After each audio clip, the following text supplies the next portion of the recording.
Chers amis, trois foireux, on se retrouve pour notre deuxième dossier du jour. Jean-François Revel face au gang de la culture, avec Jean-François Revel, bien sûr, plus Patrice Carmouze, Philippe Tesson et Frédéric Becbédé. Jean-François Revel, bonsoir. Bonsoir. Signale simplement à nos amis téléspectateurs, Jean-François, c'est tout. J'ai un indice à trouver. Hein. Bien, alors je vais tout de suite montrer votre livre et Patrice Carmouze va en parler. Pas tout au boulot. Ah bah si vous voulez. Alors ça s'appelle les plats de saison. On pourrait presque prendre le titre au premier degré parce que dans les plats de saison, c'est vrai que vous parlez aussi des restaurants que vous fréquentez. Hein. De temps en temps, il va chez Allard, il va chez Pierre, etc.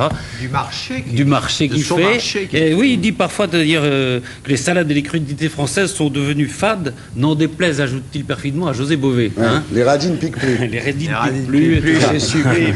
Oui, c'est très grand. C'est la phrase du livre. Non, la phrase du livre, c'est celle-là, c'est page 26. Un cassoulet est sublime ou n'est pas. Oh. C'est mal Il russien. faut pas mettre des langoustines au frigidaire. Oui, c'est vrai, il ne faut pas qu'elle soit trop Je crois que glacée. c'est vrai, tout ça. Qu'elle soit fraîche. Bon. Bon, ben voilà. C'était donc la minute culinaire de Jean-François Revel. Je me trompe beaucoup sur les sujets politiques, littéraires, culturels, mais en matière gastronomique, non, je crois que je suis infaillible. Oui. Alors, il parle de gastronomie, mais c'est quand même bon. C'est quand même le journal de l'année de l'an 2000. Vous savez, c'est cette collection qui avait été inaugurée par Vinocq, dans laquelle il y a eu Julliard, il y a eu Solers, etc. Alors, Vinocq lui-même. Et Vinocq lui-même qui a commencé. Hein. C'est ça. Alors, il prévient d'ailleurs qu'il ne s'agit pas d'un journal intime, mais de la chronique des événements nationaux, internationaux, culturels, politiques, parmi lesquels il choisit ceux qui le frappent, ceux qui le chagrinent, ceux qui l'amusent. Alors, évidemment, il y a énormément de sujets de débat ou de conversation, et il y a toujours, comme chez lui, une structure très forte de pensée, une logique très forte, qui lui permet d'avoir une totale liberté. Alors, liberté à l'égard des modes, à l'égard des médias, à l'égard des autres, évidemment, puisque son système, justement, consiste à ne pas avoir de système, à s'évader de cette tentation totalitaire dont il dit qu'elle nous hante tous. Alors, on pourra lui faire peut-être des reproches. Hein. Certains diront qu'il est un peu réac, qu'il finit à droite, d'autres qui diront que ce profondeur d'utopie, au fond, est un utopiste qui s'ignore, et qu'il est peut-être injuste avec la gauche, etc. Bon, ou aveuglé par sa défense du libéralisme. Enfin, on va bien voir ça. Peut-être que la première question qu'on pourrait poser, c'est justement ce journal de l'an 2000. C'est un journal, mais est-ce que c'est particulier de faire un journal de l'an 2000, justement? Alors, en effet, c'est un peu un hasard que je sois tombé sur l'an 2000. Michel Vinocq m'avait demandé depuis assez longtemps de faire l'un des journaux de sa collection. J'avais auparavant des engagements. J'ai écrit mes mémoires, le voleur dans la maison vide, puis la grande parade, et donc il se trouve que l'an 2000 était l'année où j'avais le loisir de le faire. Ça m'a beaucoup amusé parce que c'est la première fois que j'ai écrit un livre sans aucune structure. Avant, il faut construire un livre. Et là, au contraire, vous notez au jour le jour vos réactions, etc. Devant un match de football, devant les fêtes de commémoration. Comme on dit en français, des milléniums. Oui. Et donc, ça m'amuse de noter au jour le jour, ça m'a décontracté complètement. Et c'est ça qui est... Et vous ne l'avez pas réécrit, hein, vous le dites. Ah non, j'ai corrigé quelque... Oui. C'était relu par Michel Vinocq lui-même. J'envoyais tous les trimestres ce que j'avais fait. Par Laurent Tess, qui, chez Plon, qui est coéditeur, etc. Et donc, je corrigeais des erreurs de fait, il y en a encore d'ailleurs. Et puis mais la règle du jeu, c'est qu'il ne faut pas réécrire. Un journal doit être spontané. Donc voilà. Ah, c'est un patch. Moi, c'est comme ça que je le prends. C'est un patchwork. Comme on dit en français, d'édito du jour. Ouais. C'est plus vrai, enfin, il intervient surtout. Alors, je dirais, contrairement à ce que dit Patrice, avec quand même une structure. Enfin, non, je ne l'ai pas dit. J'ai dit qu'il y avait une penser force, avec une cohérence. Une très forte cohérence de ligne qui exprime un libéralisme totalitaire à toutes les pages. Alors, il y a les éditos. Ah, bah dis donc, ça, je suis content qu'on soit d'accord. Oui, mais j'adore. Il y a les éditos, il y a les fusées, les impressions hein, que la vie quotidienne provoque chez lui, cette espèce de sensibilité d'humeur. Il le dit lui-même. Est-ce que c'est l'âge? De temps en temps, il a quand même un moment de lucidité. Est-ce que c'est l'âge qui m'aurait rendu acariâtre? Il râle absolument contre tout. Et c'est ça qui est délicieux, quoi. Non, il y a aussi des choses que j'adore quand même. Bon, mais alors disons justement le plaisir pour moi en tant qu'ex-philosophe, d'avoir toujours construit des livres, architecture, méditer, c'était, enfin, je me laissais aller au jour le jour.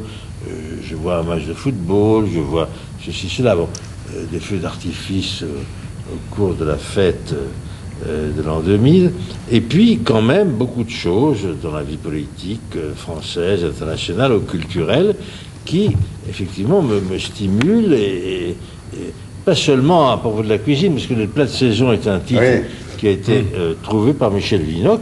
Bon, j'ai approuvé parce que ça a un double sens, mais c'est pas uniquement un livre de cuisine. Non, même. tout à fait. Non. Ça pourrait l'être, mais enfin. Justement, on va commencer par le début, parce que vous dites, c'est la première page, vous dites l'avantage, samedi 1er janvier, l'avantage des catastrophes naturelles est qu'elles permettent parfois de réduire les catastrophes culturelles. Alors, vous avez vécu comment ces cérémonies du passage à l'an 2000? Vous savez que le début de l'année, à l'époque de Montaigne, c'était le 1er mars. C'était pas le 1er janvier. Pourquoi Donc c'est stupide. le calendrier inventé par les hommes devrait-il commander les lois de l'histoire? Moi, je vais, puisque vous êtes normalien, agrégé de philo, hein, je vais vous Et académicien. je vous titille sur un plan purement maïeutique. Oui. Hein, c'est pour savoir si, au fond, vous ne regretteriez pas la chute du communisme. Parce que vous aviez un fonds de commerce génial, là. Vous pouviez râler là-dessus. Alors, et voilà. au fond, Ça, c'est là maintenant, quelque chose, vous êtes passé du côté Cassandre au côté, finalement, défenseur du libéralisme qui est au pouvoir. Alors, non, il n'est pas au pouvoir du tout. Il n'est pas au pouvoir du tout. Pas au point que vous le souhaiteriez. Oui. On va venir après ça. Le phénomène, c'est la survie du communisme ou disons, de l'interprétation communiste. Bon. Alors, vous voyez, c'est une chose qui est extrêmement curieuse, ça. En effet, c'est une objection qu'on me fait très souvent. En vertu de quel phénomène les gens qui ont passé leur vie à combattre le communisme seraient-ils consternés de son effondrement, alors qu'au contraire, ceux qui l'ont toujours défendu seraient ravis? Non, moi, personnellement, vous savez, j'étais de gauche dans les années 50-60, puis je me suis aperçu à la fin des années 60, et quand j'ai écrit Ni Marx ni Jésus en 70, que bon, le socialisme avait fait faillite partout, dans les pays du socialisme réel, dans le monde en voie de développement, et aussi dans les pays développés où on avait essayé de l'appliquer. Bien. Donc, j'ai essayé de le démontrer, j'ai écrit la tentation totalitaire, et finalement, il semble que les événements m'aient donné, pas seulement à moi, il y a d'autres très grands esprits et mes maîtres qui l'ont dit, nous ont donné raison. Pourquoi serais-je navré? Ah non, en fait, c'est pas ça que je dis. Non, pas les fonds de commerce, mais pas du tout. Non, c'est qu'aujourd'hui, vous avez l'air d'être plutôt dans un camp de défenseur au lieu qu'autrefois vous étiez attaquant. Je suis dans un camp d'affirmeur, pas du tout de Oui, mais défenseur. par exemple, dans la Grande Parade, vous disiez, l'idée communiste, elle est encore, bizarrement, 10 ans après la chute du mur, très présente. Or, quand on voit, par exemple, l'effondrement du Parti communiste en France au municipal, est-ce que vous n'avez pas exagéré, au fond, cette continuité de la présence du communisme? Non. Si vous voulez, ce qui m'intéresse, moi, c'est le fonctionnement de l'esprit humain. Bon.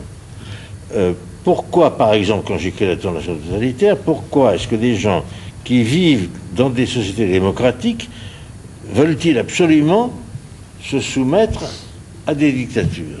Souhaitent-ils l'arrivée d'un régime dictatorial? Bon. Alors, certains, on comprend pourquoi, c'est parce qu'ils veulent exercer la dictature. Mais ce qui est plus mystérieux, c'est que d'autres veulent la subir. Bon. C'est les grenouilles qui Parce demandent que un roi. c'est Oui. reposant. Oui. Quand on voit les réactions des citoyens d'Allemagne de l'Est qui regrettent l'époque où ils gagnaient 60 francs par mois, mais où ils étaient sans aucune responsabilité, et qui pensaient qu'ils allaient avoir 6 000 francs par mois, toujours sans aucune responsabilité, on se dit, finalement, ils préféraient le confort antérieur. Bon. Et là, la grande question, alors pour la Grande Parade, ce qui m'a intéressé, parce qu'enfin, ce qui m'intéresse, moi, c'est pas du tout tel ou tel problème politique concret, c'est comment fonctionne l'esprit humain. Alors, le communisme s'effondre en tant que réalité politique. Il n'y a plus de choix. On ne peut plus dire, maintenant, on va essayer d'implanter en France une société soviétique. Bon, puisqu'il n'y en a plus. Et néanmoins, des gens continuent à défendre ce modèle. Quand est sorti, quand est sorti le livre... Pas grand monde. Ah non, détrompez-vous. Quand est sorti le livre blanc du communisme, quelle ruée où Monde, vous parlez de Monde, le journal Le Monde a cherché à déconsidérer complètement les auteurs en disant falsification, ils aident le Front National, etc. Enfin, mais pourquoi? Ils sont fous, quoi. Qu'est-ce que ça veut dire? D'accord, mais ça c'est le passé, c'est le passé. Moi je parle maintenant d'aujourd'hui, le monde actuel, qui est un monde donc dominé par des marques multinationales. Il y a beaucoup de gens qui s'interrogent, qui s'inquiètent même sur la destruction de l'environnement, sur la pollution physique et mentale, alors, très bien, etc. l'environnement. Et puis il y a Danone, et puis il y a lui. Qu'on aille chercher les cimetières nucléaires ex-soviétiques. Voyez, c'est vous qui ramenez toujours l'Union soviétique. La mer d'Aral. Pas du tout. Ce que je veux dire, c'est qu'actuellement, les deux pays les plus pollués du monde sont la Chine et l'Inde. Bon. Et on attaque toujours les pays développés. C'est pas vrai. Vous savez très bien que les automobiles, par exemple, ont fait des progrès considérables dans la non-pollution dans nos pays à nous. Bon. Donc vous trouvez que tout va bien, quoi. Non, non, j'ai jamais dit ça. Non, j'ai jamais dit ça. Justement, je passe mon temps à dire le libéralisme n'est pas l'inverse du socialisme. Le socialisme était une doctrine qui disait nous avons une solution parfaite. Si vous appliquez notre recette, tout sera parfait. Et donc, quand il s'adresse aux libéraux, vous avez la solution parfaite en sens contraire. Non, nous libéraux, on n'a pas de solution parfaite. On dit simplement que le socialisme a fait faillite partout, bon, y compris dans la pollution. Regardez le lac Baïkal, etc. Et la mer d'Aral. Tout à fait exact. Et l'Allemagne de l'Est polluait plus en un jour que l'Allemagne de l'Ouest en un an. Et Tchernobyl.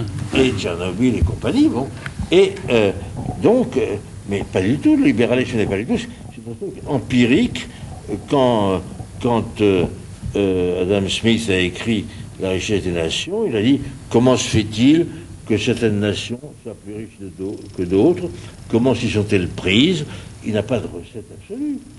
C'est ça qui est très important, il faut bien comprendre. C'est pas le libéralisme n'est pas le socialisme à l'envers. Le socialisme est une doctrine qui voulait s'appliquer autoritairement. Et puis, si vous n'êtes pas d'accord, on vous envoie au goulag, etc. C'est pas du tout la même chose. Non, mais disons qu'en lisant les plats de saison, on a quand même le sentiment que vous avez un prisme de réflexion qui vous amène souvent à voir d'un côté favorable. Je pense par exemple aux OGM. José Bové milite contre les pourquoi OGM. résister à la recherche Mais scientifique? pourquoi faire confiance a priori à la Mais j'ai science? pas fait confiance a priori. J'ai dit on a le droit d'expérimenter. Oui, c'est vrai. Ça n'a mais rien à voir. Il est très possible que dans 10-20 ans, on s'aperçoive, comme pour Mais la c'est vache très folle, possible. À que ce moment-là, c'est très on en mauvais. tiendra compte. Bon, mais c'est pas Lysenko, les OGM. Moi, je trouve ça aussi. non, mais Lysenko, c'était autre chose. Bon, vous comprenez. Il se trouve que depuis le néolithique, on n'a pas cessé de créer des espèces nouvelles. Si on n'avait pas croisé les blés, vous n'auriez pas de pain chez votre boulanger, car le blé néolithique n'était pas panifiable.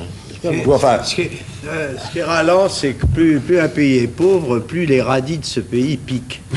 Non, ça- je ne suis pas sûr. Hein. Ah ce qu'on peut dire sur les OGM, en tous les cas, c'est que ce qu'on peut dire sur les OGM, c'est qu'il faut les racheter chaque année chez Monsanto. C'est ça le problème, quoi. C'est ça, oui. il y a aussi ça, oui, la privatisation du monde. Qu'est-ce que vous en pensez de ça, que quand même, il y a là un numéro de Technica qui est très intéressant sur intitulé Marque Attaque, où on voit comment Nike, par exemple, délocalise, pour investir en pub tout leur argent, ils délocalisent en Asie du Sud-Est la fabrication de leurs produits. Ça, c'est un produit du capitalisme. C'est le capitalisme le plus sauvage qui consiste à, pour augmenter, maximiser ses profits, envoyer Alors, vous êtes pour ça à le l'étranger. développement des pays pauvres ou pas? Oui. Alors pourquoi voulez-vous qu'on délocalise pas chez eux? Bah, je sais pas, parce C'est que là, ça extraordinaire. crée des licenciements chez C'est nous. prodigieux, ça. Eh, t'as trouvé un dur, là. Ah, oui, il est dur.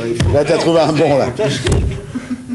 enfin, ils ont la possibilité de gagner leur vie par eux-mêmes et non pas uniquement grâce à des subventions du FMI. Enfin, et vous êtes contre? Vous avez inspecté ces usines, comment les gens travaillent, les enfants qui travaillent C'est autre chose. Mais là où c'est le pire, c'est en Chine, pas à Singapour ou en Thaïlande. Aussi, aux Philippines. Aux Philippines, beaucoup moins dur qu'en Chine. Bon, aux Philippines, ils travaillent comme on travaillait en France Au 19e. en 1925. Non.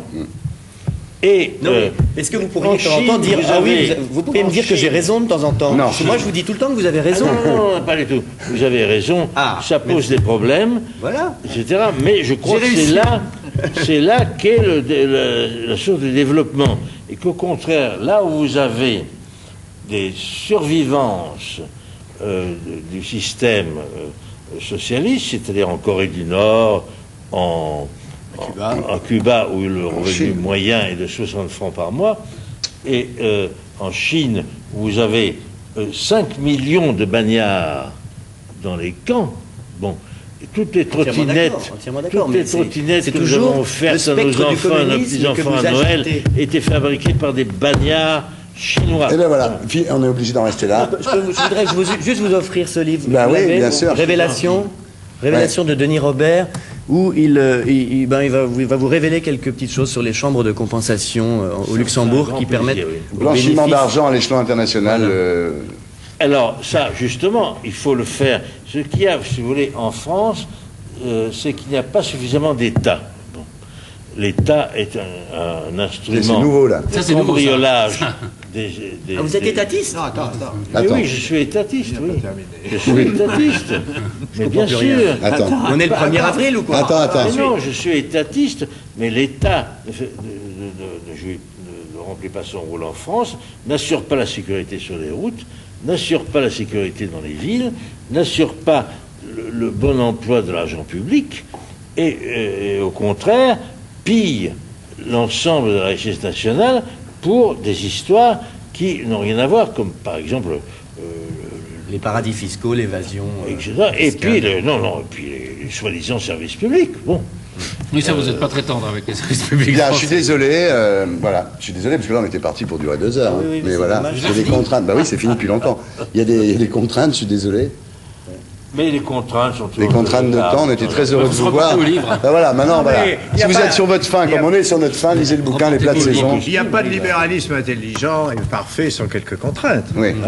Nous sommes d'accord, non? Mais non, le libéralisme exige un État très fort, un État de droit qui impose la Une loi. nouvelle loi. Vous avez ouvert des nouvelles pistes à Frédéric Becbédé dans sa réflexion. Non mais je plaisante pas, Frédéric. Et le Ça va pas être dirigisme difficile. Ouais. dans l'illégalité, voire la Corse, n'a pas d'intérêt et ne mène qu'au malheur. Merci Jean-François Revel. Donc je rappelle le titre de votre livre, Les plats de saison. Donc c'est son journal de l'année 2000. C'est publié, c'est une coédition Plomb Le Seuil. Donc c'est la collection de Vinoc, hein, et non pas Winoc comme disent certains. C'est idiot. Dans de dire le ça. Nord, on dit oui, non. Bah oui, on dit Wa5, bien sûr, on dit Wagon.